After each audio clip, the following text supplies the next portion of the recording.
औज़ु बिल्लाहि मिनश्शैतानिर्रजीम बिस्मिल्लाहिर्रहमानिर्रहीम। प्यारे दोस्तों, अस्सलामु अलैकुम। दोस्तों, मेरा नाम अब्दुल रहमान। आप RS solar and electric solution देख रहे हैं। तो इसके अंदर हम सोलर और इलेक्ट्रिक के ऊपर बात करते हैं। दोस्तों, जो हमारा आज का टॉपिक है वो बहुत अहम है। जब अपने अपने घर में सोलर सिस्टम इंस्टॉल करवाना है तो हमने सबसे पहले हमने जो कि प्रोडक्ट का हमने चूज़ करनी है या सेलेक्ट करनी है तो वह है सोलर इन्वर्टर। हम जहाँ पे हम रह रहे हैं, जहाँ जिस इलाके में हम रहायश पजीर हैं, वहाँ पे हमें कौन सा सोलर इन्वर्टर हमें सूटेबल है, तो वो हम तब ही सिलेक्ट कर सकते हैं जब हमें पता हो कि इसकी अक़साम कितनी है और ये कितने इसके अंदर कौन सी खामी है, कौन सी खूबियाँ हैं। तो इसके लिए दोस्तों, ये आज जो हमारी वीडियो है ये इसी के ऊपर है। तो दोस्तों, अगर अच्छी लगे तो वीडियो को लाइक करिएगा, शेयर करिएगा और अगर आप नए हैं तो मेरे चैनल को सब्सक्राइब करिएगा। तो दोस्तों, बढ़ते हैं हम अपने टॉपिक की तरफ कि हम आज की जो बहुत ही सोलर के अंदर जिसकी बहुत अहमियत है वो है सोलर इन्वर्टर। दोस्तों, आज की वीडियो के अंदर हम इसकी अक़साम के ऊपर बात करेंगे। 3-4 ऐसे इसकी मेजर खूबियाँ और ख़ामियों के ऊपर बात करेंगे जिसको आप मद्देनज़र रखते हुए अपनी लाइफ के मुताबिक आप सेलेक्ट करें, ताकि आप जो चाह रहे हों सोलर सिस्टम लगवाने से पहले वो आपको सोलर सिस्टम लगवाने के बाद मिले, और आप जो कि जिस वजह से आप सोलर लगवा रहे हैं वो आपको उसकी मुकम्मल तौर पे 100% आउटपुट मिले। तो दोस्तों, जो कि इन्वर्टर होते हैं, सोलर इन्वर्टर, वो दो तरह के होते हैं। एक होता है ऑन ग्रिड सोलर इन्वर्टर, दूसरा होता है ऑफ ग्रिड या ऑफ ग्रिड हाइब्रिड इन्वर्टर। दोस्तों, इसकी दो ऐसी अक़साम है जो घर के अंदर इस्तेमाल होती है। एक इसकी अक़साम है VFD, वो घर के लिए नहीं है, वो ट्यूबवेल्स, ये जो आटा वगैरह पीसने वाली चक्कियाँ हैं, यहाँ के ऐसी जहाँ पे हमें मोटर की ज़रूरत हो वहाँ पे हम उसको लगा के, तो हम उससे ना तो कोई वापडा की ज़रूरत होती है उसको, तो VFD हम इन्वर्टर लगा के उसको चला सकते हैं। लेकिन जो घर के अंदर है, क्योंकि हमें घर के अंदर अपने वोल्टेज 220 ही रखने हैं, 230 रखने हैं, और हमें घर के अंदर वोल्टेज की वेरिएशन नहीं चाहिए, तो हम ये दो तरह के इन्वर्टर हैं जो लगा सकते हैं, इसके अलावा नहीं लगा सकते। तो दोस्तों, अब हम इनके अंदर क्या खामी है, क्या खूबी हैं, वो हम डिस्कस करेंगे। अब मैं वीडियो को बहुत ही शार्ट करने की कोशिश कर रहा हूँ, ताकि आप लोगों को जो कि आप शार्ट वक्त के अंदर आप समझ जाएँ कि इनके अंदर क्या खूबियाँ, क्या खामी हैं। तो दोस्तों, ये ऑन ग्रिड इन्वर्टर है, सोलर इन्वर्टर है। तो जैसा कि इसका नाम है, जो कि ऑन ग्रिड इन्वर्टर है, ये वापडा लाइव पे चलता है। वापडा लाइव का मतलब ये है दोस्तों कि इस इन्वर्टर को जब हमने इंस्टॉल करना है तब तक ये अपनी एफिशिएंसी नहीं देगा या इस रन नहीं होगा जब तक इसको हम वापडा नहीं देंगे। जैसे ही इसके साथ हम वापडा को अटैच करेंगे तो ये जो इन्वर्टर है ये अपनी एफिशिएंसी शुरू करेगा, और ये फिर अपनी एफिशिएंसी घर के लोड को, या फिर अगर घर के लोड से ज़्यादा है तो ये वापडा को देगा।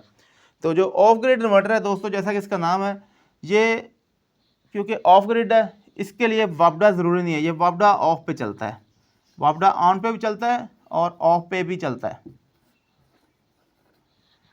जैसे ही ये वापडा ऑफ होगी तो ये अपना जो लोड है ये बैटरीज के ऊपर, यानी कि हाइब्रिड है, हाइब्रिड का मतलब होता है कि बैटरीज, तो ये बैटरीज के ऊपर ले जाएगा और ये सप्लाई को बंद नहीं करेगा। जैसे ही वापडा ऑफ होगी ये इन्वर्टर जो अपनी एफिशिएंसी है, जो अपनी जो कि प्रोडक्शन है उसको बंद कर देगा, ये बंद नहीं करेगा, ये उसको ऑन ही रखेगा। क्योंकि जो कि हाइब्रिड इन्वर्टर होते हैं, हम ज़्यादातर हम ब्रेकर बंद ही रखते हैं सुबह टाइम। लेकिन जो ऑन ग्रिड है इसके अंदर ये फैसिलिटी नहीं है।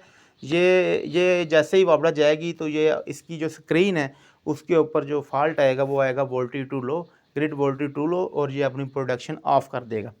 ये सबसे जो कि इसका मेजर जो डिफरेंस था वो यही था। तो क्योंकि इसके अंदर जो बैटरी है, क्योंकि ये हाइब्रिड नहीं है तो बैटरी नहीं है इसके अंदर। बैटरी जो है वो हैं, अगर हमारा छोटा इन्वर्टर है तो एक बैटरी 12 वोल्ट का सर्किट होगा, अगर बड़ा है तो 24 वोल्ट 2 बैटरी का सर्किट होगा, और उससे बड़ा है तो 48 वोल्ट 4 बैटरीज का सर्किट होगा। तो दोस्तों अगर हम ये इन्वर्टर लगाएंगे तो हमें बैटरियाँ नहीं ख़रीदनी पड़ेंगी, महंगी बैटरी होती हैं, तो अगर हम ये लगाएंगे तो बैटरी ख़रीदनी पड़ेंगी। लेकिन इसके लिए हमें वापडा की ज़रूरत नहीं है, ये सुबह टाइम बगैर वापडा के चल सकता है, लेकिन इसके लिए हमें वापडा की ज़रूरत है। इसके लिए इसका जो अगला जो इसका डिफरेंस है वो ये है कि अगर हमने ये इन्वर्टर लगाया है और इसको हमने रन किया है तो इसका जो अगला जो मेजर डिफरेंस वो ये है कि जब हमने इसको इंस्टॉल करना है तो हमें ग्रीन मीटर या फिर स्मार्ट मीटर। दोस्तों जो मेरी मालूमात है उसके मुताबिक हुकूमत ने, जो कि हमारी जो गवर्नमेंट है, उसने ग्रीन मीटर के ऊपर पाबंदी लगा दी है। अब उसकी जगह वो स्मार्ट ग्रीन मीटर देंगे।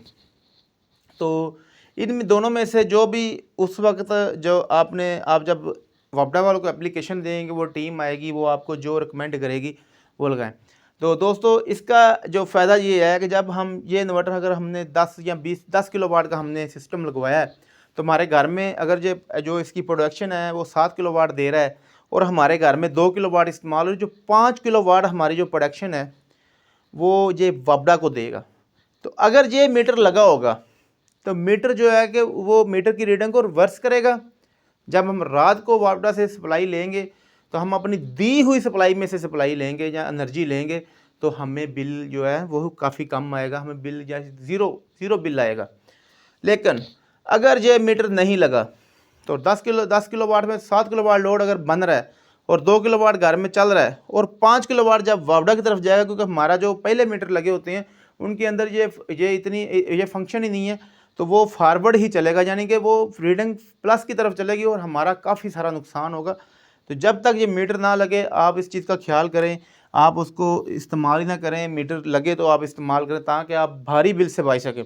लेकिन दोस्तों इसके लिए हमें किसी मीटर की ज़रूरत नहीं है।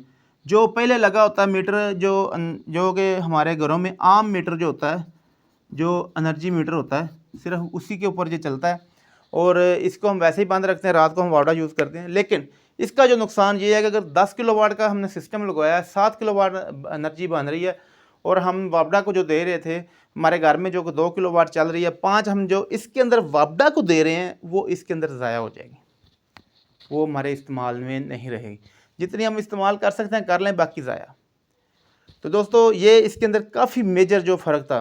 तो दूसरा इसके बाद दोस्तों, क्योंकि ये जो इन्वर्टर है इसके 4 ही पॉइंट होते हैं वापडा के, 3 फेस और 1 न्यूट्रल, 3 फेस मीटर के ऊपर ये लगता है।